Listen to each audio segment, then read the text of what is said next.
Hello and welcome to yet another Human Synergistics leadership interview. My name is John Van Etten, and I'm very happy today to be joined by Julienne Oyler of Inkomoko, a user of Human Synergistics culture and organizational level instruments. So very happy to talk today about Inkomoko, culture in organizations, why that matters, and how some good data and truth can bring light to these topics. So very happy today to have the time to speak with you, Julian. Been looking forward to this. Looking forward to this discussion. Thank you for joining. Thanks, John. I appreciate it. And thanks to Human Synergistics for having such great products and also a great company that we can benefit from your tools and also your learning. So I feel very honored to be part of this conversation. I appreciate that. I think it's 18 years I've been with HS now, so it is a good organization, and we do good things. And anyway, it's a joy. So very happy to Okay, talk with you about that today. Thank you. So maybe great. maybe you could give everyone a brief introduction to Inkomoko as an organization, kind of what you're all about, and maybe a bit of a lead into why the topic of culture. Yeah. So Inhomoco is an organization that provides actually support for other businesses. So we offer business advising, we offer market linkages, direct access to finance through our investment fund. And really we work in this space because we believe in just the power of entrepreneurs and the power of small businesses to uplift communities, to provide really important products and services.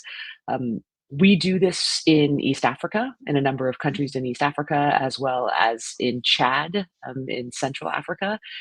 But I think the unique thing about Inhomoco is that we don't we do something that exists in so many markets around the world. Business advising, access to finance. This is a pretty standard suite of services in any growth market, in any developed market. But we offer these services for forcibly displaced people. So we work in refugee camps, in places where there are a lot of, high levels of internally displaced people, where there are entrepreneurs who have the skills and the passions to grow businesses, but who often are excluded from other traditional market opportunities. And so we work in unique places, providing pretty standard services. And that combination is really interesting to me because, in some ways, we're working in a place that has been traditionally dominated by the big non-governmental organizations, big humanitarian organizations, organizations that don't often traditionally think about culture Mm, and culture at the work in the workforce or at the right. workplace as being a driver for high quality products or a driver for organizational growth. And so here we are at Inhomoco, thinking like a private sector Mhm. company, trying to find ways to improve our competitive advantage and doing so in sort of new markets.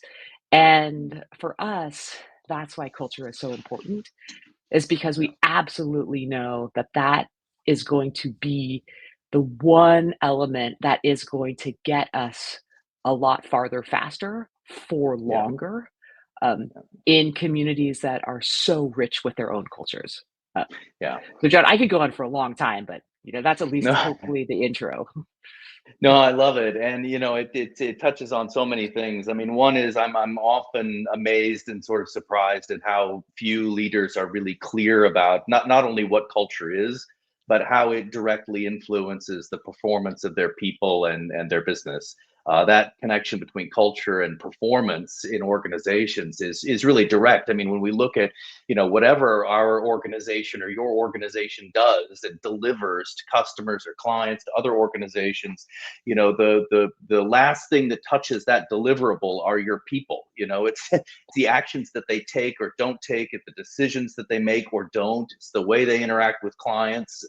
That patterns of behavior in organizations are the immediate predictors of performance. And not only is that true, but it speaks very well for organizations like yours that are aware of this, because not only does that help you in terms of clearly understanding how your business works, but it also means that we're investing in the right things. We're investing in culture. We're guiding culture, rather than leaders, which I see far too often as well, focusing primarily on deliverables and outcomes. We're Yeah. taking a step back to understand, how do we achieve those deliverables and outcomes? How do we do that best? And focus on encouraging and role modeling those behaviors that enable our people to do great work in this organization. So, and that's a competitive advantage, right? I mean, you're in an industry where there are a lot of other larger competitors, but I'm going to guess with the culture I've seen, you're probably quicker, more flexible, Yeah. more goal oriented, more supportive of your clients than the norm. And that's exactly the sort of thing that drives that performance. Sorry, love, very good points. Absolutely agree. Yeah.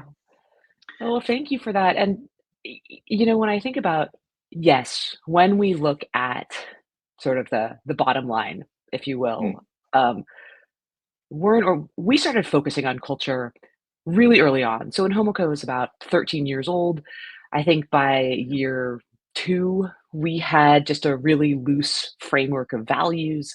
Then by year 5, we started doing twice a year what we call a happiness audit, where mhm, we interview every single person within the organization. We ask them about how they're feeling about the organization, what we can do to make them happier. This has provided us with such a deep connection with our colleagues, just a rich set of anecdotes and insights about how we can improve. So we've been thinking about culture for a long time, yeah, and it wasn't really until we got connected with Human Synergistics where we could actually put all of the things that we were doing into this very rich data-backed tool. And we can get into that in a second. But over the last 10 years, this industry and our organization has gone through tremendous change. mm, Um, Everybody in the world had, experienced COVID. yes, In our industry right now, there's been huge shifts in humanitarian funding. Organizations that were really big are now having to downsize quite significantly. And Homoko has doubled in size every year for the last 4 years because of infusions of investments and also need. And, I would be lying if I said that we had such clear plans and strategies to be able to predict these changing external and internal environments. yeah, Obviously, any business leader out there knows, no, so much of the work that we do as leaders is just trying to keep up with things that are totally out of our control. But it's been our culture. It's been those values that we have that have shown us such clarity in times of such uncertainty. And, if I hadn't seen our culture at work during those first couple of months of COVID, I don't know if I would be such a proponent of organizations leaning into yeah, culture. But that is something that we had a good foundation. We mhm, had this external curveball that came in. And then because of that culture, this organization has now doubled every year since the major pandemic. And it's yeah, and it's so much is because we have such an incredible team driving us forward. And I think right. organizationally it's because of the focus on culture that got us through some of those really key inflection points.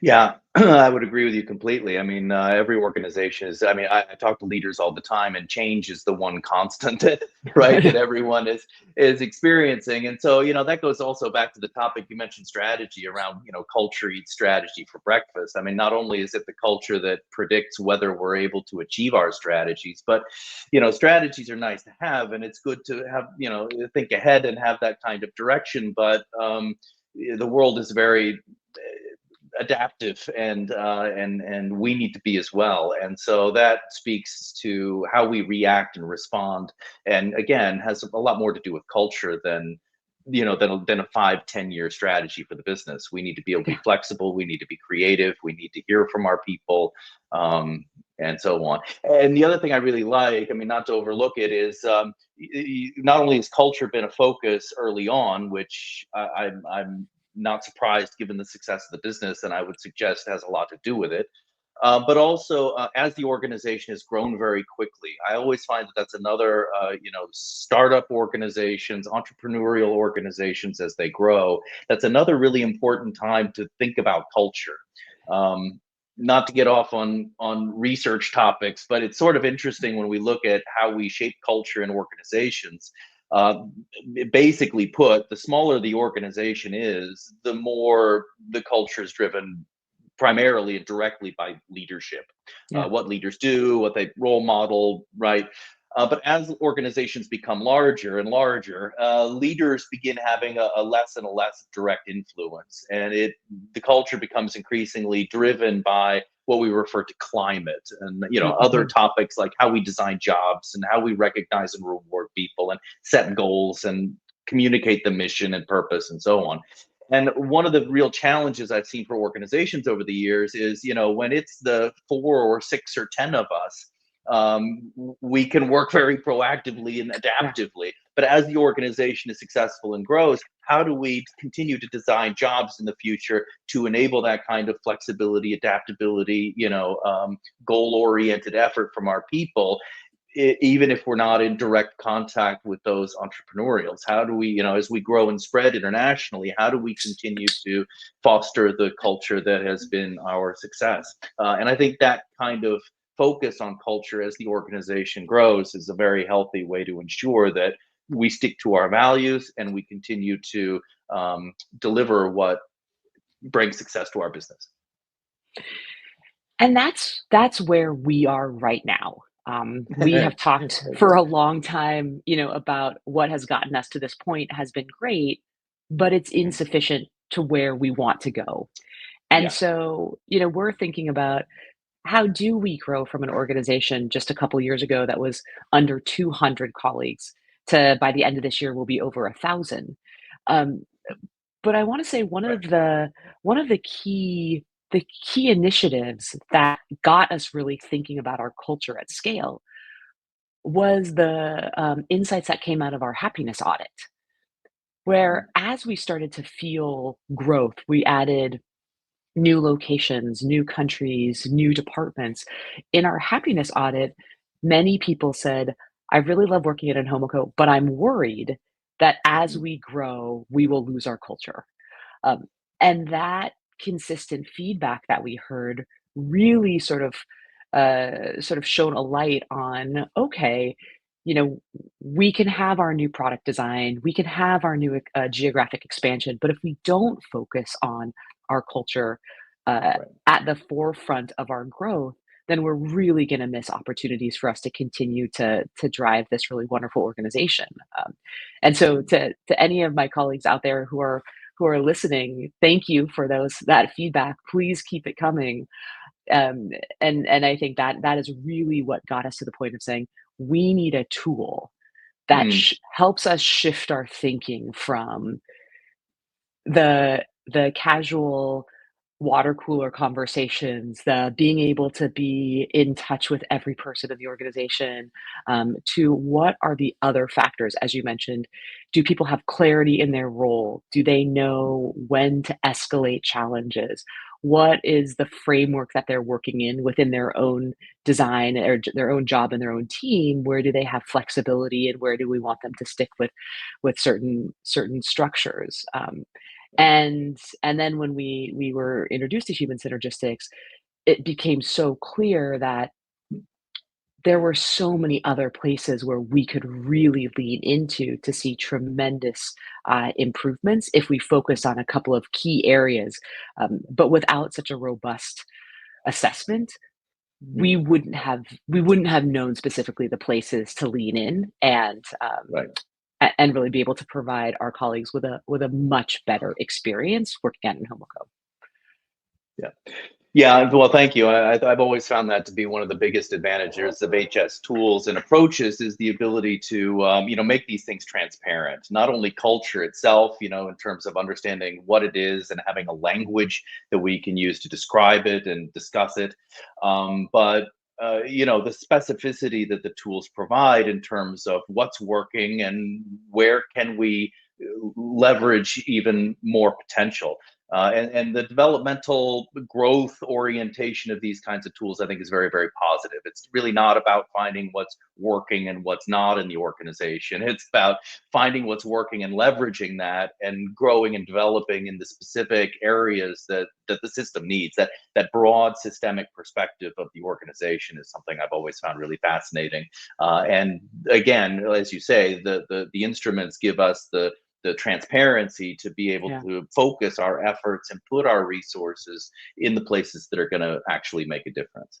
Um, One other thing I had to say though, before we go further into Mhm. that is congratulations for taking that step, because what you really said is, and what you're really doing is acting on the feedback that you received from your people.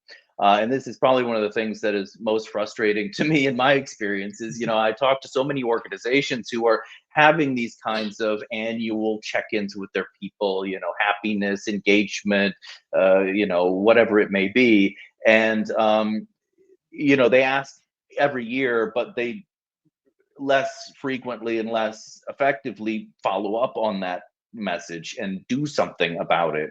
And every time I talk to leaders and they say, well, we're not sure if we want to use, an assessment like human synergistics OCI because there's so many, all these questions. What we've really found is it's not asking, survey fatigue. It's not asking questions that people are tired of. They're Yeah. tired of answering those questions and having nobody do anything about it. They're tired of speaking up and saying, here's an issue that could be resolved, and it's not, right? We're worried about the culture going in a wrong direction, and it's not acted on. That asking but not acting is a very negative pattern, I think, for Yeah. leaders to engage in. And anyway, congratulations that you didn't fall into that trap. We're not only asking for your feedback, No. but we're going to do something about it. Is a very, very positive aspect of organizational climate, but Yeah. very good. Fantastic. Wonderful. So, I don't know if you want to look, we have a little bit of your data. I don't know if you'd like to look at that. Another question I had is around values. This keeps coming up in terms of, you're talking about living the values being very clear. I listened to one of your earlier interviews about not only the values you mentioned, but how each new hire, we explicitly talk to them about, what this organization is about, what we do expect from our people here, that kind of enculturation as people come Yeah. into the organization. Anything else that you could speak to in terms of values and how that helps to connect with these kinds of approaches? Yeah. We, I think just touching on a few of the things that you just said, you know, when we're running small organizations, uh, inputs are coming at us from every direction. We're getting inputs from our clients, we're getting inputs from our partners, our other stakeholders, our colleagues. Like it's just coming at Yeah. us. And I have a lot of sympathy for people who run small businesses and who might be listening on, to this webinar today, where we're like, you have to focus on culture. And, some small business owners like, I have to focus on everything. Um, Right. and Mhm. and there's a lot of, I think that there's a lot of we had those feelings at Inhomoco early on, and it's not that we as managers don't conceptually understand that culture is something we should work on, that Mhm. team development is something that we should work on. But it's in those moments of prioritizing what feels like this huge list of priorities. Right. And and it was actually when we were early on, and there was an issue that came up that we as a team had no idea how to solve this. Mhm. It was this, we're in between a rock and a hard place.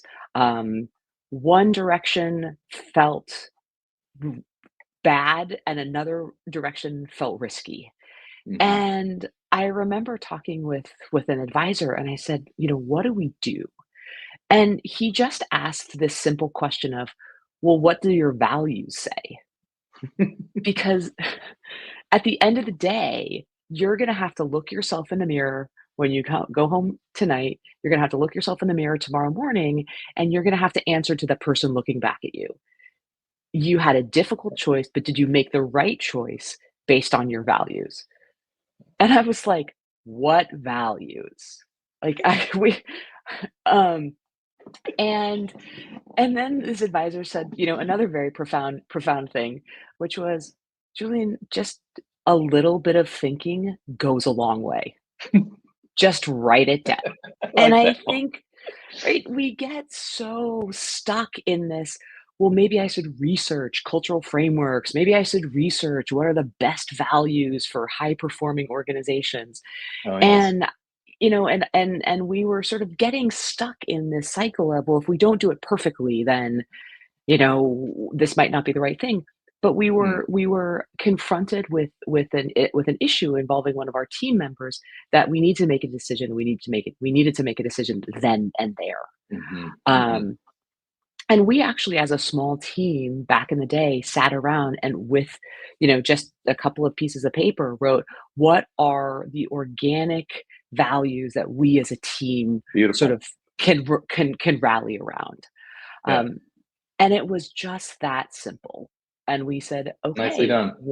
one of our values is we show up for our people, or just togetherness. We have a Mhm. spirit of celebrating success together. We have also habits of showing up for each other in hard times. And so this spirit of togetherness was something that allowed us to make that really hard decision. And we're Huh, like, there's no right answer here. In fact, there are actually two wrong answers, huh, but one is more clear that indicates that we show up for our people. yeah. Um, and that really then, it was then the reinforcing that I could wake up the next morning and look myself in the mirror and say, okay, we showed up for our people. And then you sort of move on to the next project and the next stage. But thinking about values really early on was then just reinforcing how important those values were every Mm. time something Yep, else came online that we didn't yep, know what to do. yeah. Um, and so, at Inhomoco, we then sort of solidified 5 values that this organization really talks about. We have them printed on the walls of our office. Most people, within their first couple of days, or even when they're interviewing with us, can recite that our values are purpose. All Very good. problems in Africa already have solutions on the continent. Another one is around uh, bravery, just that the Very good. brave rise together, that we are in these spaces where we have to make choices that aren't that there isn't a blueprint for. Mhm. Giving out direct loans to people who had been forcibly displaced was not a common practice, so we had to be brave. We have values of improvement. How can we commit ourselves to continuously learning and growing? As I mentioned, we have this value of togetherness, Mhm. which is it Turakumwe in Kinyarwanda, Tuka Pamoja in Kiswahili. And we have, everybody sort of can look to these values as what makes Inhomoco really, really special. Um, Mhm. and that was the beginning of, I would say, much bigger strategic plans, much bigger organizational visions, and it's just really rooted in these values. And and I have to say that that is so ingrained in what we do, that when we decided to say, well, then how do we scale this? How do we make Mhm. sure that the value of achievement, of pushing ourselves beyond what we think is possible, how do we make sure that that is in our performance reviews, the expectations that we set in our team meetings, how we communicate with each other, um, how people interact with their colleagues, not just within their departments, but cross functional. And so then when we did the first human synergistics uh, assessment, we started by saying, "Oh gosh, we have survey fatigue. This is going to be a Mm. lot. There's so many questions." But John, as you rightly said, when we decided to flip our thinking to say, "No, this is a tool that actually allows us to respond to feedback better." so that Mm. we're not asking people what makes them happier and not knowing what to do with that information or how to respond to those requests. Once we saw this as a tool to say, here's where you can pinpoint, Right. where we need to lean in, we felt like that was a real gift to the organization. Um, Right. so this is a long-winded way of saying I'm very welcome if you want to show our data. We're very happy Yeah. for you to share the survey results. Okay. But based on the survey, we found that there were some really key areas where we were doing really well. That the organization, people within the organization, regardless of location, tenure, department, could reflect on our mission, sort of the purpose of the organization. But there Very were good. also some things that made us feel a little bit like, oh my gosh, I didn't realize that In Homoko was an organization where people felt like, um, that maybe they feared punishment, that maybe they would be Mhm. called out at a group level, that they didn't have as much job safety or psychological safety within the organization. And that's something that's so important to me as a leader, that people feel safe to make choices, that they feel safe to try, test, and maybe fail. But it was only going through this much more extensive survey that we could say, okay, we need to lean into a place where people feel safe to experiment, because we Yeah. are in an industry where experimentation is going to be really key to our growth and our success. Yeah. Yeah. Let me stop there I because I love could it. go on. No, I know, and I'm creating a list myself. I'll try to be brief, and then we'll have a look at some of your report data. So, one of the things you said, about the number of questions and so on. One of the funny things I like to say, and it is true, is probably 80% of our clients bring up the fact that goodness, there's a lot of questions in HS's instruments. And while that is a common question before clients begin working with us, I have never in 17 years had a complaint about the number of questions being asked once people receive the reports and data. Once they see what they get out of it, once they see how it creates transparency and the insights that they have and the new understanding of how the organization system is actually functioning, I've never had anyone come back and say, this was too much, this is not helpful information. It's sort of, these are diagnostic tools. It's sort of like, if you imagine going into the doctor and you're not maybe feeling as high performing as you'd like to, are you really going to hold back and not answer the doctor's questions about what's going on so they can help to diagnose the situation? No, we need to give that information. We need to get that information so we can look at the entire system and with specificity understand really what is going on and how is this playing out in cause and effect ways. The other thing I really love about what you said is how you value the values. They're critically important, obviously, to the organization, but you didn't get stuck there. So one of the challenges I find with a lot of clients I work with is they, not to use an American baseball reference, but they sort of get stuck on first base. If you Mm-hmm. think about it, and it's one of the first steps I try to do with organizations is before we talk about culture and performance and all those things, let's get clear on what the values of the organization are, what we're all about. And that's obviously very, very important as we guide the culture forward. We need to know that first.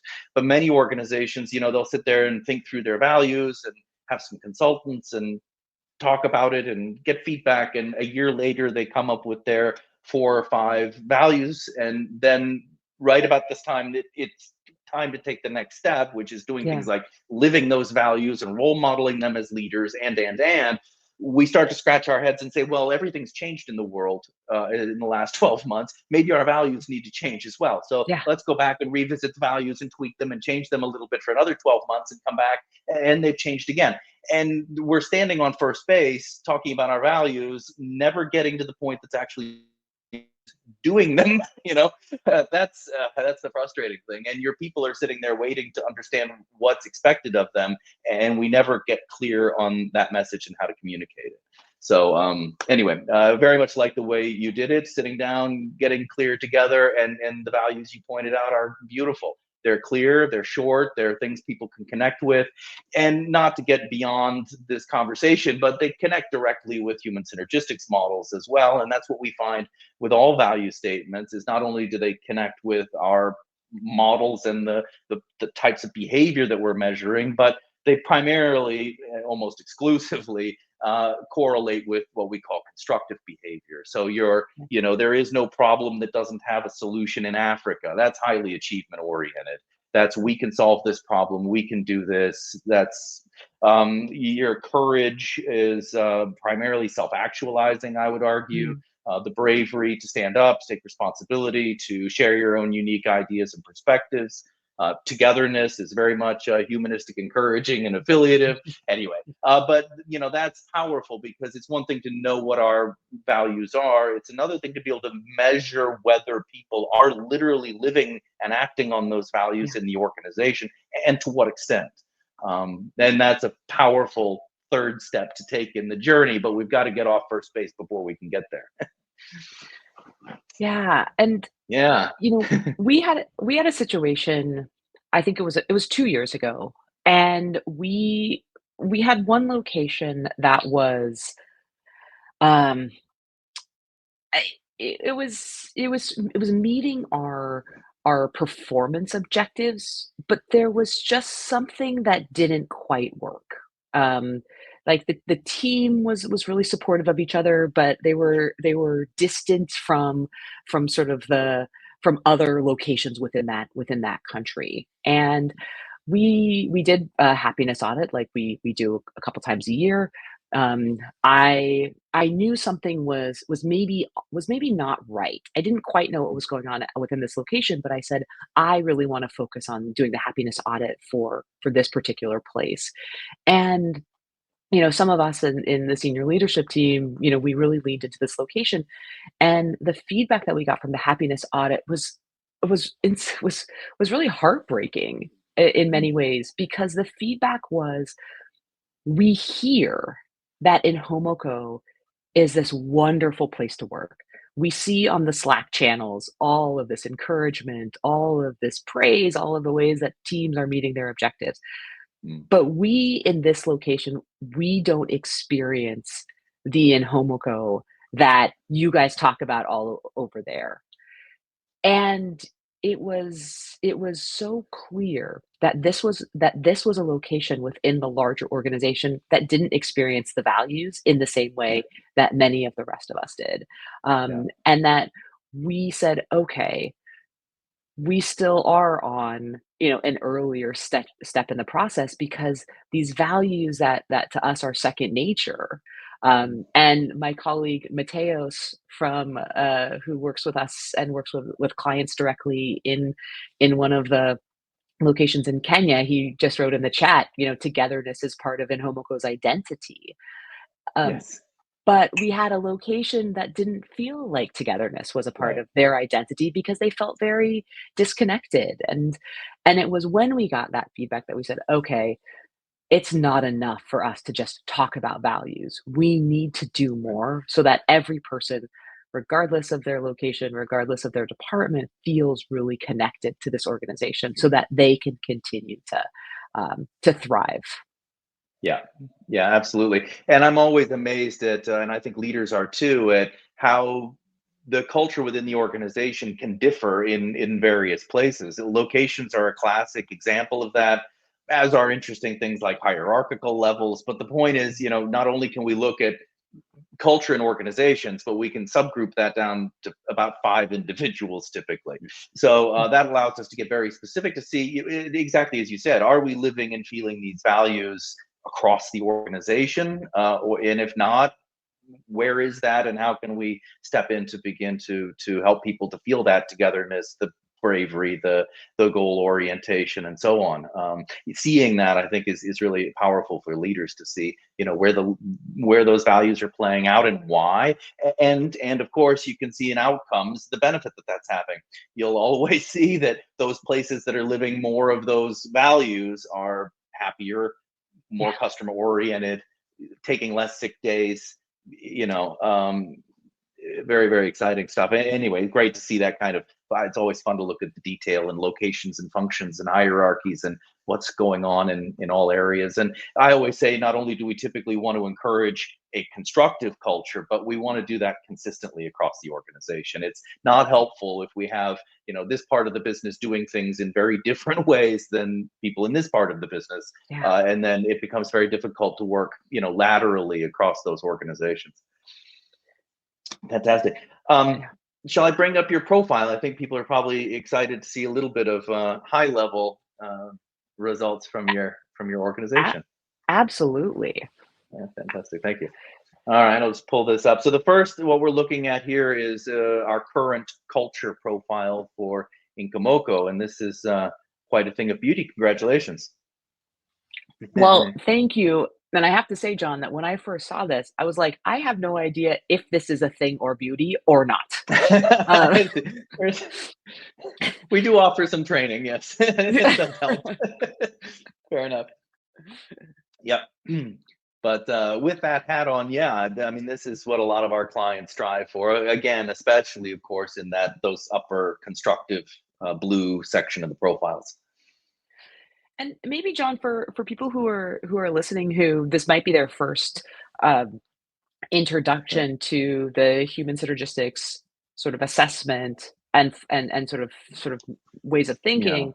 Um, Yeah. when an organization sort of takes one of these surveys, they get a color wheel, Yes. like this. Um, what does this mean to you as somebody who's been with the company for 17, Mhm. 18 years? You've Yeah. seen this across more than tens of thousands of organizations that have pictures just like this. What does this look like to the uninformed eye? Oh goodness. Well, there are so many ways, and one of the things I really like about HS tools and the robust and research-driven nature of them is, there's a lot of complexity here and a lot of depth. So, I do sessions to introduce the circumplex model that are 4 hours just to give a good introduction to what that model is all about. But I'll give everyone just a very high level introduction. So these tools originally came from the area of clinical psychology in the early 1970s and were originally designed for individuals. Our original instrument, which we still utilize today, not a topic of our conversation, but was designed for individuals, called the Lifestyles Inventory, or LSI. And it actually measures psychological and behavioral patterns in individuals and how those patterns influence outcomes associated with performance and well-being. So how I think and how I behave and how that affects my level of stress and quality of relationships and ability to make decisions and get things done and so on. That cause and effect relationship between thinking and behavior and well-being and performance is at the heart of HS tools. Um, Over the years, we've expanded the instruments to look at team level behavior, aspects of leadership, and of course, as we're talking about today, these patterns playing out across organizations in terms of organizational culture. But at every level of the tools, we use the same circumplex, the same circular model. And again, that has an earlier psychological foundation. And that's what I'm going to use to try to introduce it. So there's really primarily two parts to the model that we're looking at. The upper part toward the top of the model, which is blue, constructive, versus the lower portion of the model, which is red and green, which are described as security oriented. So we're measuring a variety of psychological and behavioral patterns, 12 specific patterns.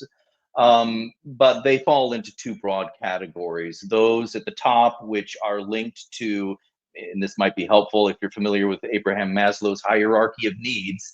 The blue patterns toward the top of our model are described psychologically as being satisfaction oriented, meaning they are behaviors and psychological patterns that help enable people to fulfill higher order needs and motivations, needs for learning, growth, achievement, healthy social relationships, accomplishment, and so on. while the red and green patterns toward the bottom of the model are psychologically motivated from a security oriented direction. There's nothing wrong with these behaviors, but we need Mhm. to understand that they're playing out because people are, we're below the that threshold in Maslow's model, and we're responding from a security oriented perspective. It's very interesting in terms of the research because you do in fact find, as Maslow and others have predicted, that if we're working and interacting with others primarily from a satisfaction oriented direction, being helpful, being open to other people's ideas, supportive, goal oriented, adaptive, and so on, that tends to correlate with more positive outcomes, meaning people who think and behave and act on those more satisfaction oriented patterns are in fact reporting that they're more happy, they're more satisfied, they're less stressed, they're more engaged, and they in fact do better work, regardless of how we measure that kind of performance. Whereas as people are increasingly focused on security orientation, unfortunately, that comes with a predictive consequence for their well-being and ultimately performance. So again, it comes back to that at every level, encouraging people to work and interact with one another in ways that are good for themselves, are good for others, and contribute to and are living the values. And that, just consistently brings us back to those blue patterns at the top. That was already too much. What am I seeing in your profile? Well, really, I focus on the satisfaction oriented patterns primarily. It's a little hard to see in this model. There are several concentric circles within the model. There's one sort of halfway out that's bold. That's actually the norm, or the 50th percentile, or when we look across thousands of organizations in terms of culture, where we typically find these patterns. And in terms of your organization, we're seeing those satisfaction, constructive oriented patterns well beyond the 50th percentile. Achievement is right at about the 75th, and the others are pushing the 90th percentile. So that means your people are focusing on goals, solving problems, being supportive of one another, sharing their ideas, using functional productive behavior more frequently than 90% of the organizations that we find in our research data. So that bodes very well, not only for living the values, but as you can see in your data, for things like how happy people are, how satisfied they are, and how they get things done in the business. So, John, just because I don't often have an opportunity to talk to somebody who is lives and breathes Too this. deeply into this. Yeah. Yeah, yeah. So I see on here that I have one of my colleagues, Nicole, who's listening, and Nicole has one of the more important jobs at Inhomoco these days. She is part of a much larger team that is working and bringing in new colleagues. So she does a lot of outreach and recruitment on our people and culture team, and so she's having conversations with hundreds of people. We have, gosh, over 100 job openings right now or soon to come online. And so when she's talking to somebody who is interested in working at Inhomoco, what are some of the insights that you can help her have to say, okay, Inhomoco is a place where, as you just mentioned, we're very goal oriented, we're very supportive of each other. This is based on a very comprehensive assessment, but here are some of the areas where Inhomoco is working on these areas that maybe we want to sort of reduce some of the red or reduce some of the green. And so here's what, new people joining the team can come in and offer value in these areas. Yeah. Yeah, absolutely. I think that's something that can and really should be done when we're bringing people into organizations and sort of onboarding or enculturating them into how we do things here. Um, that's a very important and key step, and I usually suggest that be based primarily on values. So as people come to the organization, we understand the values, and then we understand a few important things that connect to values. One is how those values help this business. So I understand the purpose of the organization and how the values help the organization function well. That connection is first. The second connection is, how do I contribute to that? What do you need from me to be brave. What does that look like in my role, right? How does that, so some context and some detail in terms of in this function, in this part of the business, how do I do that? It's one of the things I oftentimes find with values. Organizations are trying to find values that everyone can connect with. And so we end up with very general terms. Not that there's anything wrong with that, but then we need to communicate, how do we do that? Being brave is a great value, but how do I do that in an accounting function versus a, Yeah. customer?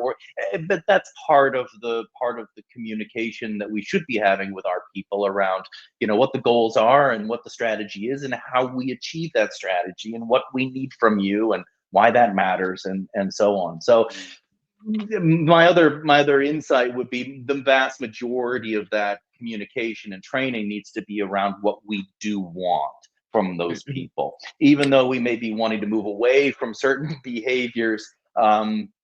It's easier to focus and guide people in terms of what we do want rather than what we don't want. And again, creating that constructive pattern in the organization is the best way to enculturate people into your culture. Because to be honest with you, we developed the OCI to measure culture in the mid 1980s, I think 1984.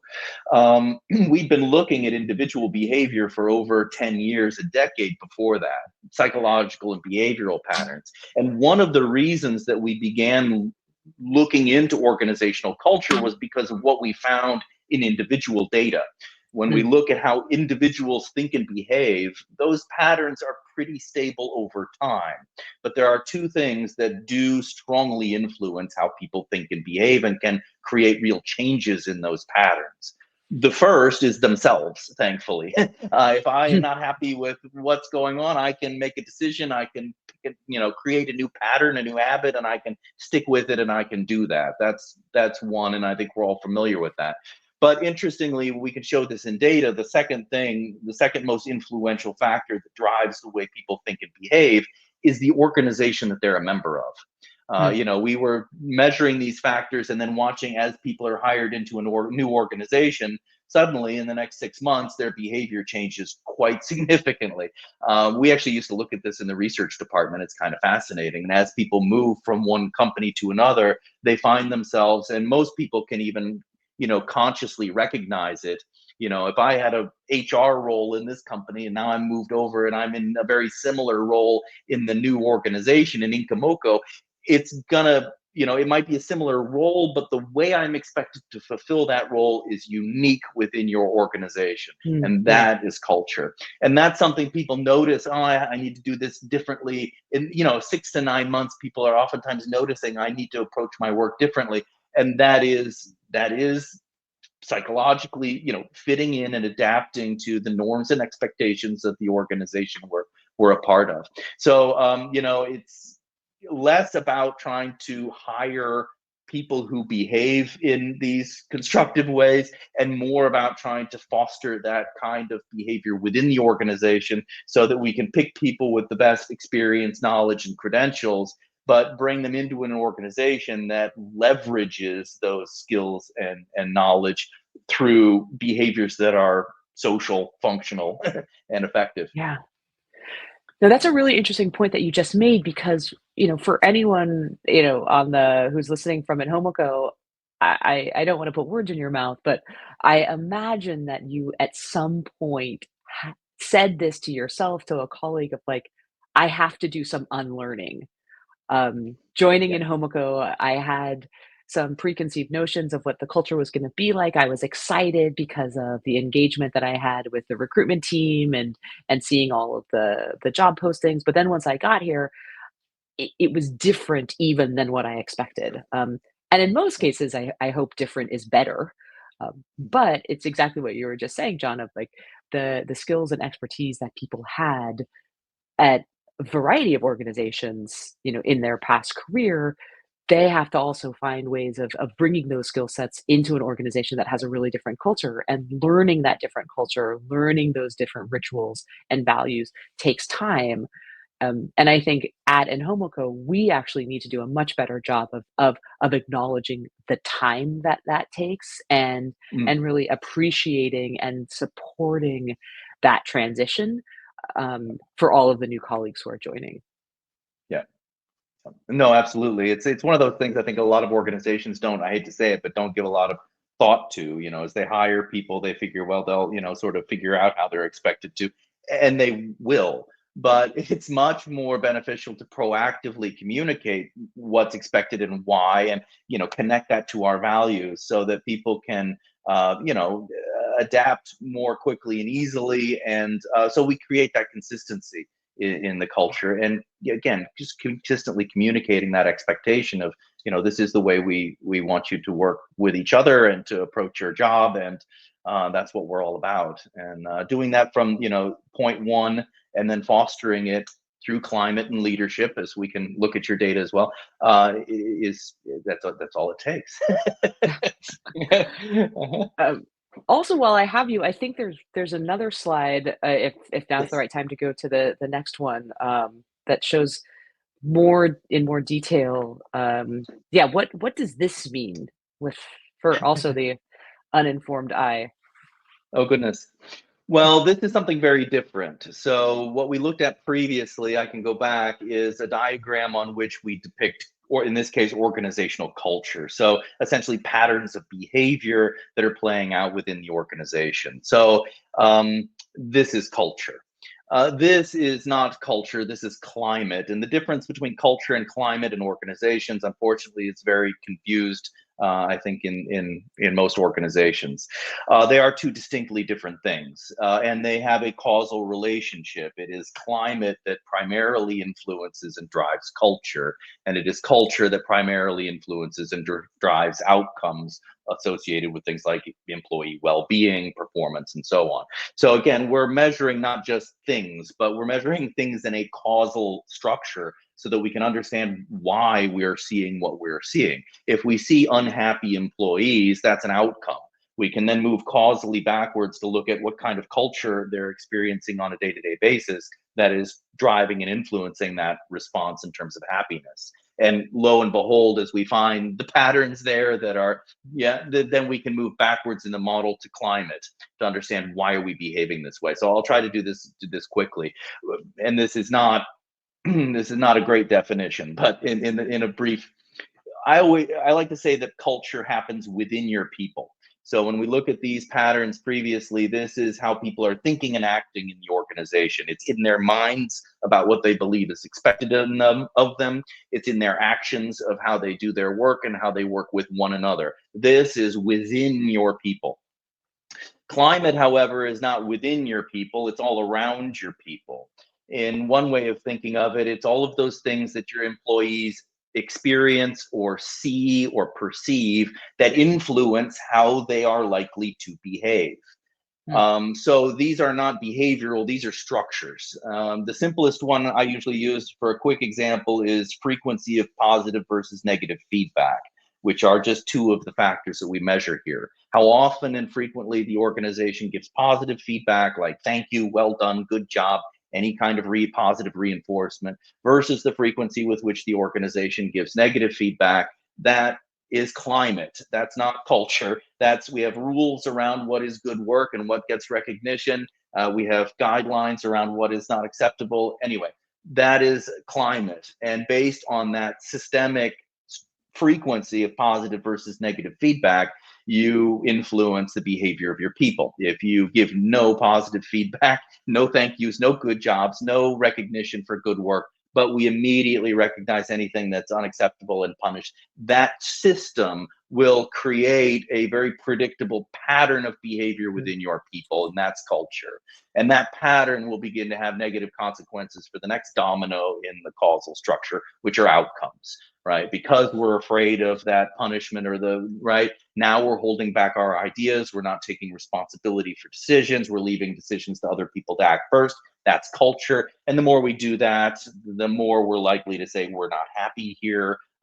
I don't feel like I'm learning and growing. I don't feel like engagement. Anyway, so it's nice to know these data points, but it's more helpful to understand what comes first so that we can literally guide the organization's culture in a way that drives performance and is consistent with our values. So I'm sorry, these are climate factors. These are the things that are fascinating. I'm a IO psychologist, so I find these interesting. These are the things that we can demonstrate in data and research that influence how your people think and behave within the organization. And one of the very first ones on here is the mission and purpose of the business. If people know what the mission is, they're more proactive in attempting to help contribute to that mission and purpose. If I have never heard what the values or purpose of this organization are, it makes it harder for me to use those proactive, goal-oriented behaviors to get things done. So these are the systems that you've designed intentionally or unintentionally. I usually tell clients that are influencing your people's behavior. And one last point, there is also a norm line here, a 50th percentile, sort of hard to see, but it's right halfway up the list, kind of a bold line across. That's where most organizations are on average. And what we're hoping for are these factors to be above that.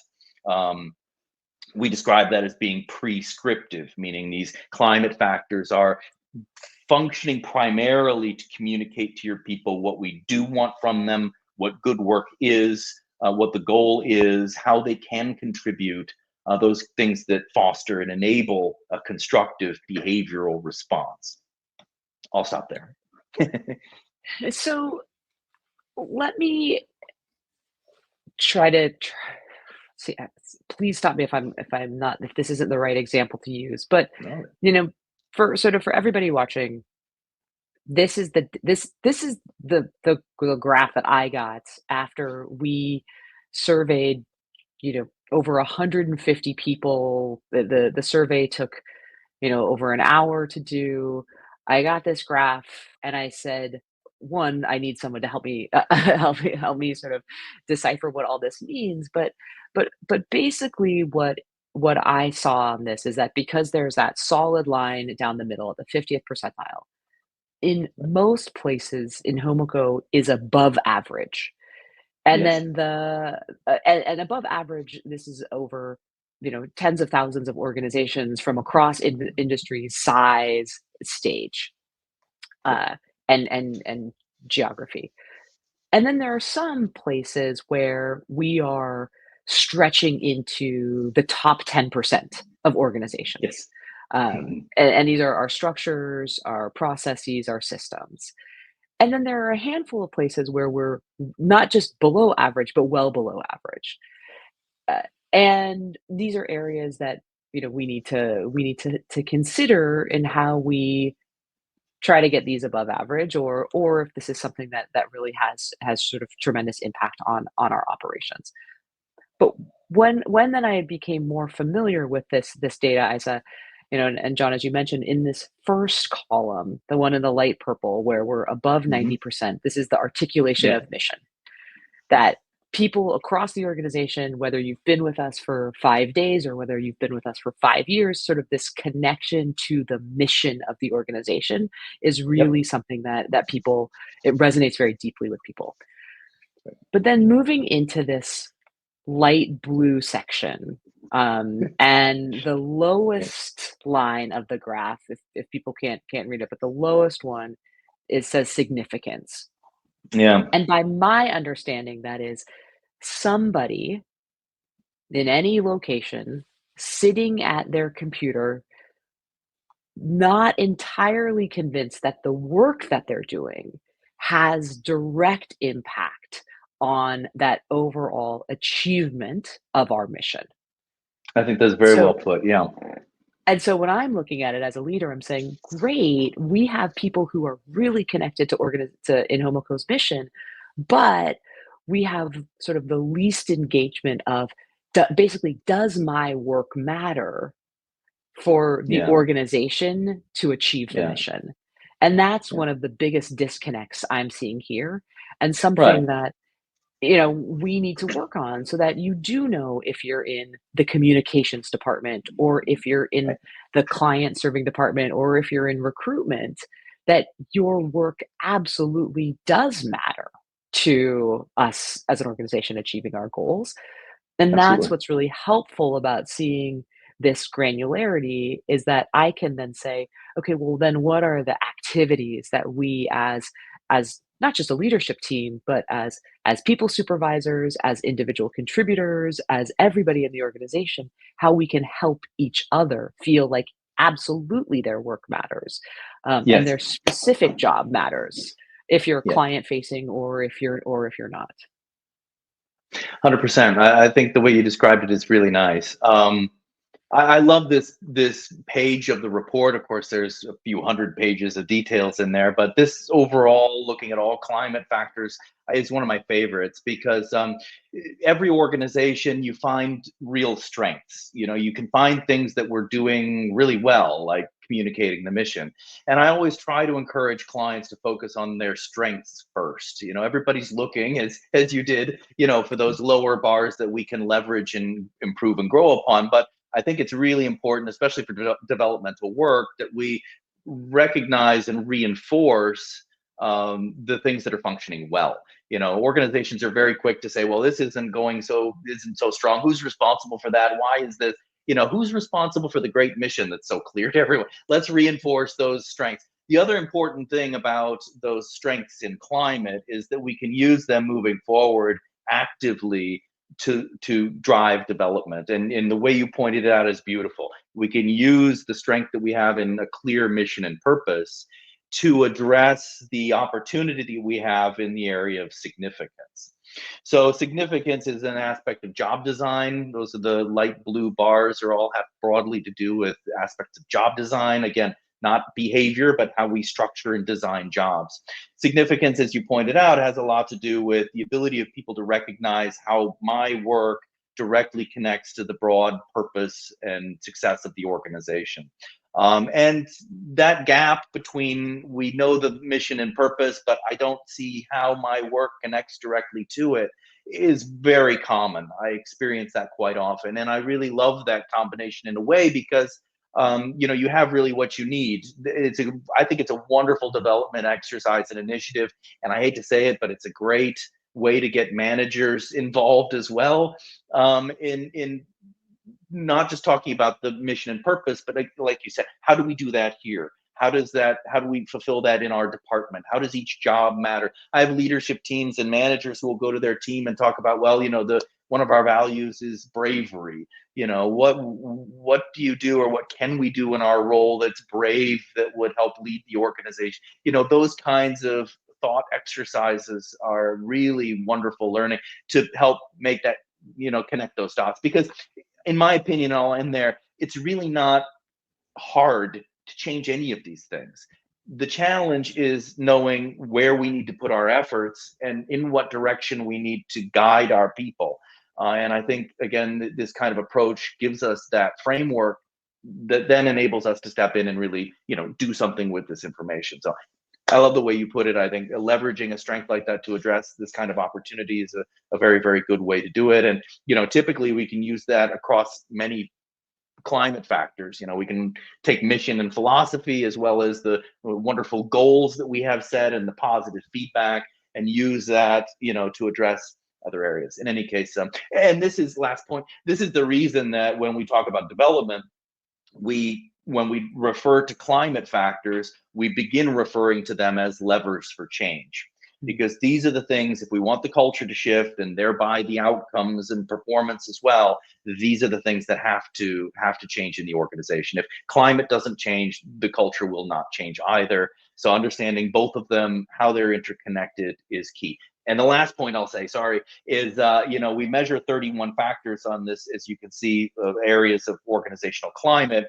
And two of those areas, well, three actually, are leadership. Only three factors are leadership. So leaders really fulfill an aspect of organization's climate, right? They are something that people observe, that influence how everyone else does their work. And actually, when we look at data in most organizations, I can double check yours, but I'm sure it's the case, you typically will find that those three factors of leadership are the most influential. They have the strongest correlations to culture. So while it's important that we get the mission right and we design jobs well so that people understand what my job is and why it matters, in a way it's still important that leaders are present, role modeling constructive behavior, and taking those first steps, and that's important as well. Well, I have to say, i sort of going back to what I said a while ago, and for anybody out there who's watching, who's an entrepreneur, and John, I'm going to use what you just said as an example, and I'm not sure where this falls in the constructive or passive or defensive style of behavior, but what you said was, it's not that hard to do this. What's hard is to figure out, sort of how to sort of use this as a lever. Um, and and technically you're right. But when you're running an organization and everything is hard, right? We've all Yeah, been at that stage where you're pushing that boulder up the hill, yeah, right? And you're using all of your resources, limited resources, yeah, to push that up the hill. Sometimes it can feel really intimidating when someone like me, who's in an organization that's has we're at a very different stage of our development, to say something like, "It's not that hard," when you're like, "Ugh," but everything is hard. Everything right yeah. now that we're doing is a struggle, because Right. that's because running a small business is a struggle. Sure. Sh No, I can relate. Yeah, right. But I But would say your point, though, about levers, like, to get other people on your team to help you push is right, the there you go. best thing to do Right, when everything is hard, is to get other right. people Exactly. focus their energy on the same task. Exactly. When things get hard, I always say that's when you really are testing your culture. When things get hard and people disappear, people lay low, people, yeah, that's culture. And when Mhm. things get hard, but people do the opposite, they step up, they contribute, that's culture too. And I remember when COVID hit, I had so many organizations and leaders reach out about, how their people were responding to that crisis, and it's right there in their profile. Exactly what you see in the culture profile is what happens when we need our people at our most. So, we really saw those organizations who were fostering and supporting constructive behavior, where people get the message that I am expected to try and contribute and help and push things forward, that when it comes time to do that, people step up and do it. It's not something that we have to now tell people and command people to do. It is the culture. And that's Yeah, what you want. So that when you're pushing those really hard things forward, you have the help of all of your people. Nothing makes it harder than when only 30% of the people are pushing in that direction, the other yeah, 30% are pushing in another direction, and now we're really not going anywhere. yeah. One of the silly analogies I like to use for cultures, it's sort of like a river. Mm, It's like, if the culture is defensive, as we would say, people avoiding responsibility and leaving decisions up to others and those sorts of things, it makes it harder to achieve our goals. It's like swimming against the current. It just makes things more difficult.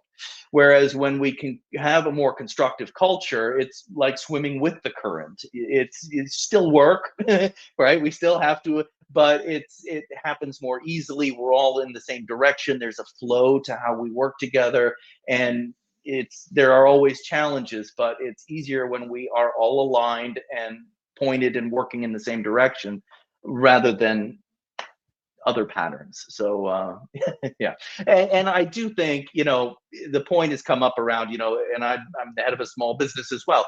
There's all sorts of things coming at you from all directions, and that's absolutely true. But and therefore prioritizing is key. yeah. And I remember one of my favorite clients years ago is a large pharmaceutical organization.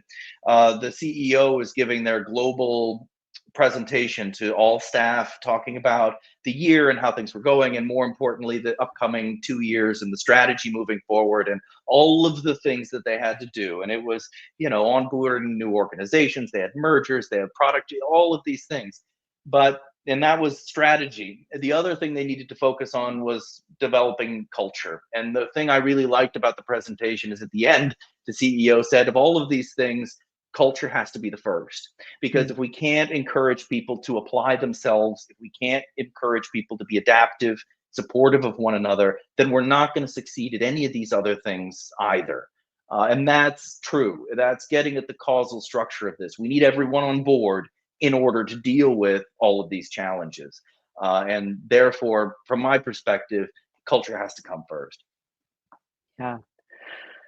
Well, John, just acknowledging Yes. that we have a great group of people listening, and we have certainly gone over time, and I think that probably the two Oh, of us could talk about this for another several hours, because this is so important and it is so rich. But I would just love to take this opportunity to make a request of you. Um, in Homoko, we're at a place right now where we've done the survey. We've gotten this data, but we haven't th started to well, we're just at the beginning of operationalizing what this data means. And so my request of you is in 6 months, in 9 months, can we come back together for another session and talk about how things are going, if it is yes. as easy as you claim it is, to start Well, to put this into practice, and for yeah. us to be able to share some more sort of lessons from the Oh, I team, would love that. that I because right now I think for me, I feel like it's really great to talk about sort of what we're learning, um, what this tool has revealed to us, but now for Right. us, it's the can we really put into practice, Yes. the can we put into practice our intentions? And right now, Yeah. our intentions are to really see significant improvement in a couple of these key areas. But as always, the test is in the doing. Boy, I like the way you said that. I think I get out of bed every morning thinking that. Am I going to be able to put my intentions into practice today? It's a great question. Yes, I'd be very happy to. I mean, one of the things I always talk about is this is a journey. There really Mhm, is no end in a way to this because it's about learning and growing. And there's things that we learn really at every step of the way. I always think it's helpful in the very first step, as we talked about, to think about values. What are we all about, and get clear on that before we start looking at what's currently happening. Where are there differences? How's that affecting us? Why is that happening? And what can we leverage to change this? That all is a very nice sequence. But then, in my opinion, it gets to the really exciting part, which is where we do something. And mhm, that's what excites me more. And even more than that is, a year, 2 years down the road, we can remeasure even with an abbreviated version of the instruments to see what kind of change we're seeing. These are developmental tools. One of the things I love to say is it's not about the first report. I don't mm, care, when clients use our tools. I do not care what your report looks like when you get your first report. What I'm really curious about, however, is when we remeasure in 12 to 24 months, yeah, what kind of change we see. That's what I care about. In your data, just to very quickly to show another, we're seeing really great scores. So we're seeing, a positive, primarily constructive culture in the first step. We're seeing why that is because we have mhm, so many of these climate factors above the 50th percentile. And lo and behold, when you look at the third piece of the model that we measure, these are outcome criteria. These are how motivated, engaged, satisfied people are. These are standard questions. We can customize these, but in any case, you can see for the majority of these, we're scoring above average. I have one more slide that shows the whole.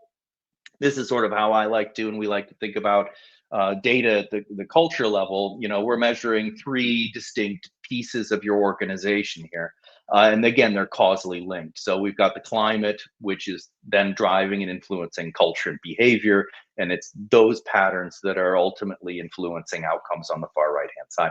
So, yes, not only can we talk in a few months, happy to, about implementation steps, how that's working, how do we communicate this, how do we cascade it, all of that. I love that conversation. Very happy to help with that. But it'd be very cool, even further in the future, we can check in again and see how these things are improving. Because, you know, again, these are developmental tools. It's not about what's in the report right now. It's about what we learn, what we create with this. Sometimes I like to tell clients, what we're measuring in our report is not good news and bad news. But if you look at your report and you're not happy with what you see, change it. That's yeah. what these tools are for. So, yes, happy to do that. Love to check in and help every step of the way with your journey. Thank you so much. Happy to share our experiences and very much look forward to this for your organization. It's always, I love this work because it's always a positive experience. We're implementing positive changes that enable your people to be more collaborative, more creative, more inspired, happier, and lo and behold, at the end of the day, they do better work for you and your customers as well. So it's a really nice win-win. Well, thank you so much for this, and I really like this summation slide that, really all of this is linked together. These are not just for the data geeks of us to sit down and go through reports, but it's just, really how does this information help us be better colleagues? How do we work, have more fun in the organization? How do we Right. feel better? How are we happier? There And you then go. ultimately, like, how are we providing better services for our clients, for remaining relevant in a very changing world? Um, just a very sort of pointed comment to any of my Yeah. Inhomoco colleagues who are listening right now. If this is the first time you're seeing this data, don't worry, it will not be your last. And it's only getting We better. It's only getting better, That's right. and just appreciating everybody who took the survey from us, and for any entrepreneur out there or any other leader who's considering using a tool like this, I'm also happy to chat. Or any of us at Inhomoco who've done this, we're happy to chat about how this has worked for us. If you don't feel like you're in the right stage of your organization's growth to have something this comprehensive, I would say we've all been at that stage, and just sort of to close on my side of yeah, when things are good, for our organizations, it feels effortless. It's Yeah. fun to show up at work every day. Yeah. It just feels like you're really moving with efficiency and with effectiveness. And John, as you mentioned, when things get tough, when there's something that changes in the external environment, or when you're going through a big change management process within the organization, that's when culture matters most. And Right. my hope is for Inhomoco to be an organization where we still want to come to work every day, even when things are challenging, because of Right. the culture that we have, because of the purpose, and the reason why we're really driving this work together. So, There you go. Well, that's yeah, that bravery as a value. And it's, we can't not do anything to encourage that behavior. And then when things get tough, suddenly expect people to be brave, right? yeah, That's something we yeah, have to role yeah. model as leaders and encourage and encourage and encourage. And when the day comes when we need bravery, people will step up and apply them. And that's a beautiful thing to see. But it's something we have to invest in, we have to guide, we have to. And I think that's really ultimately what leadership is all about. It's not really about delivering the outcomes. It's about leading other people to do great work so that we Yeah. can deliver those outcomes. So that's how it really works. Thank you so much. It's been really a joy, a pleasure to talk with you today about this. And I think everybody got a lot out of it. And I know I will look forward to our next conversation. Thanks so much.